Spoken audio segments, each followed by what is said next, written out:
কোনো সুবিধা অসুবিধা যে কোনো রকমের সুবিধা অসুবিধা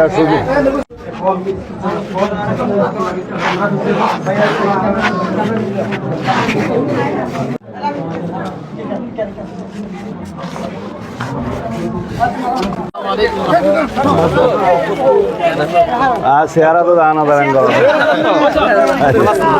আমাকে দেখতে গিয়েছিল শিলংয়ে এবং ফিরে আসার 2-3 সপ্তাহের মধ্যেই ওয়াসিম শহীদ হয়েছে। ওয়াসিমের মৃত্যু অর্থবহ মৃত্যু।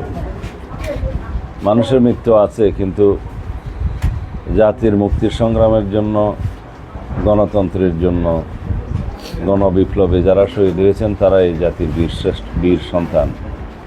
এই জাতি তাদেরকে যতদিন এই দেশ থাকবে, স্বাধীনতা থাকবে, স্মরণ রাখবে। মা বাপকে সান্ত্বনা দেওয়ার ভাষা আমার নাই,